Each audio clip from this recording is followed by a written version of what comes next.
Hey everybody, welcome back. Today we're taking a look at one of my favorite Mega Drive shooters, and that's Battle Mania, otherwise known as Troubleshooter in North America. It was released in 1992, and it was developed and published by Vic Tokai, who developed a lot of awesome games, like Decap Attack and the 8-bit Golgo 13 games. Battle Mania has you playing as Mania and Maria, two agents of the International Troubleshooters Association, trying to rescue a young prince from an evil mastermind who wants to rule the world, of course. The plot is moved along by short cutscenes, and the whole thing kinda reminds me of a series of episodes of Dirty Pair. It's a bit on the wacky side, which I like, especially when there's a fake ending that makes it as far as the staff roll, before it's interrupted by the main villain. That's just great. The gameplay in Battle Mania is pretty unique as far as Mega Drive shooters go. The closest thing I could compare it to is Forgotten Worlds. Mania and Maria fly through the air on jetpacks, and while Mania can only shoot to the right of the screen, you can change the direction that Maria is facing whenever you want to take care of enemies coming from in front of or behind you, which is awesome. Not too many shooters did this back in the day. Before each level, you have 4 sub-weapons you can choose from that act as both a helper option and as your bombs. You have a meter to the top right of the screen that fills up over time, allowing you to use a screen-clearing attack, and it's unlimited. It just takes a minute to recharge.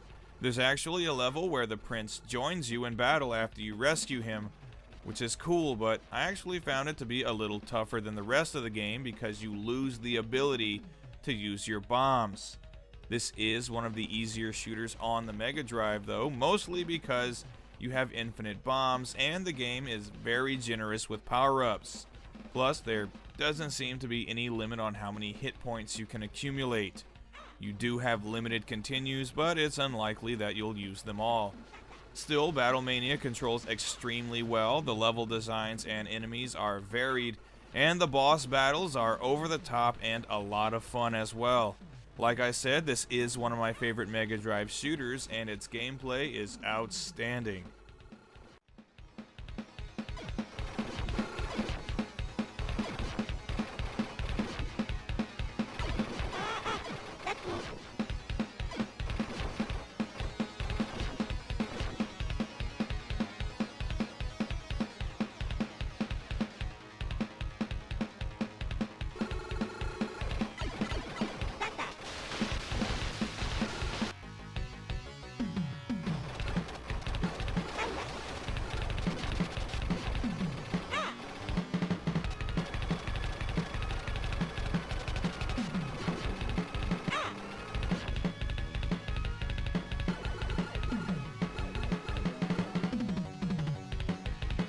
Battle Mania sports some really nice graphics for a 1992 release.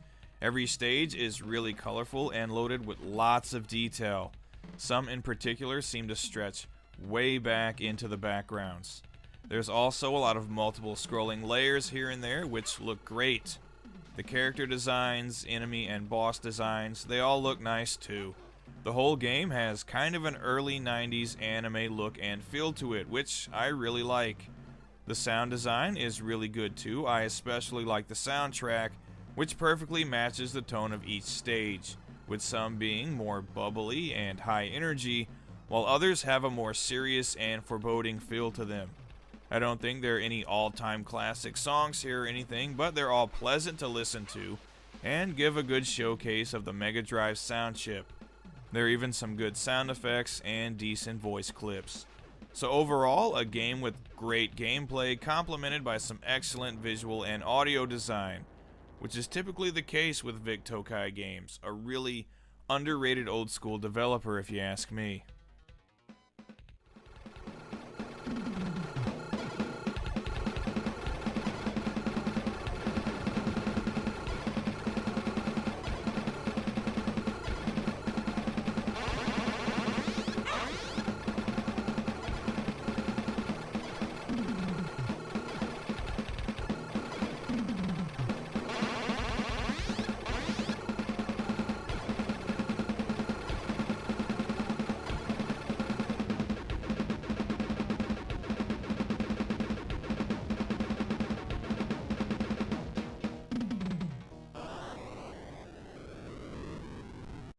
So this is a great game that I can easily recommend to shooter fans. Even if you're not big into shooters, I'm sure you could get some enjoyment out of this one. It's a lot of fun. Unfortunately though, if you go looking for a copy online, regardless of which version you're looking for, it goes for multiple hundreds of dollars, which is going to be totally unreasonable for most people. So I wouldn't blame you if you opted to go for a ROM instead. Whatever way you can, definitely play Battle Mania, aka Troubleshooter, aka Dirty Pair with jetpacks. Did they ever wear jetpacks on Dirty Pair? Whatever, play Battle Mania, it's awesome.